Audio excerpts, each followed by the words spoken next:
കീഴടങ്ങാൻ തയ്യാറാകാത്ത പോരാളിയായിരുന്നു ശ്രീലങ്കയ്ക്കെതിരായ രണ്ടാം ടെസ്റ്റിൽ ധ്രുവ് ജുറേൽ. ഒരു വശത്ത് വിക്കറ്റുകൾ വീഴുമ്പോഴും വാലറ്റത്തെ കൂട്ടുപിടിച്ച് ഇന്ത്യ മികച്ച സ്കോറിലേക്ക് എത്തിച്ചു. ക്രിക്കറ്റർ ആകാനുള്ള മകന്റെ ആഗ്രഹത്തിന് കഷ്ടപ്പാടുകൾക്കിടയിലും കൂടെ നിന്ന മാതാപിതാക്കൾ കൂടിയുണ്ട് ധ്രുവ് ജുറേൽ എന്ന ക്രിക്കറ്റർക്ക് പിന്നിൽ.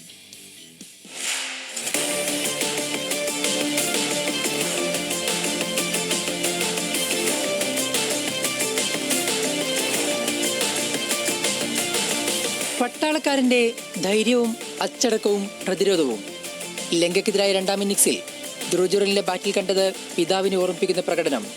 കാർഗിൽ യുദ്ധത്തിലെ പോരാളിയുടെ മകൻ കൊളംബോയിൽ ഇന്ത്യൻ പോരാട്ടത്തെ മുന്നിൽ നിന്ന് നയിച്ചു. പരമ്പര വിജയം അനിവാര്യമായ ഇന്ത്യക്കായി സെഞ്ചുറിയോടെ 500 റൺസ് കടത്തിയ ഇന്നിംഗ്സ്.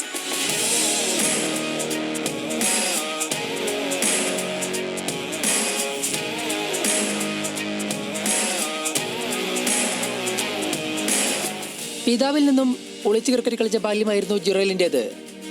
5-ാം വയസ്സിൽ ജീവിതം തന്നെ നഷ്ടപ്പെടുത്തിയാകുന്ന ബസ് അപകടം. ബസ്സിനിടയിൽപ്പെട്ട ഇടതുകാലിന് പ്ലാസ്റ്റിക് സർജറി നടത്തേണ്ടി വന്നു. മകൻ ക്രിക്കറ്റ് കളിച്ച് ജീവിതം നശിപ്പിക്കുകയാണെന്ന് പറഞ്ഞ് അയൽക്കാരും നാട്ടുകാരും നിരന്തരം പരിഹസിച്ചപ്പോഴും ചേർത്ത് നിർത്തിയത് മാതാപിതാക്കളായിരുന്നു. മകന് സർക്കാർ ജോലി ലഭിക്കണമെന്നായിരുന്നു ആദ്യം ആഗ്രഹിച്ചതെങ്കിലും ധ്രുവിന്റെ കഠിനാധ്വാനം കണ്ടതോടെ പിതാവ് പൂർണ്ണ പിന്തുണ നൽകി. ക്രിക്കറ്റിനോടുള്ള ധ്രുവിന്റെ താല്പര്യം കണ്ട് ബാറ്റ് വാങ്ങാനായി ലോണെടുത്താണ് പണം കണ്ടെത്തിയത്.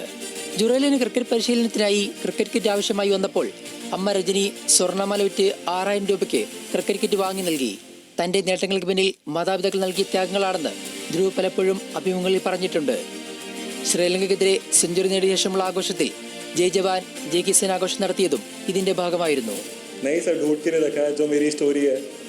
My grandfather was farmer and my father was soldier. So those are my roots where I came from and I don't want to forget it. So that's celebration for my father and grandfather. Indian test ടീമിന്റെ മധ്യനിരയിലെ വിശ്വസനാവ് കൂടിയാണ് ജുറേൽ. ആദ്യ ടെസ്റ്റിലെ 51 റൺസിന് പുറമെയാണ് രണ്ടാം ഇന്നിംഗ്സിലെ സെഞ്ചുറിയും. ഇന്ത്യക്കായി രണ്ടാമത്തെ century നേടിയ ഉത്തർപ്രദേശ് താരത്തിന് 40-ന് മുകളിലാണ് ടെസ്റ്റിലെ ശരാശരി. 12 ടെസ്റ്റിൽ നിന്നായി 651 റൺസ് നേടിയ ജുറേലിന് വിക്കറ്റ് കീപ്പർ എന്നതും ടീമിൽ അനുകൂല ഘടകമാണ്. Sports desk, news Malayalam.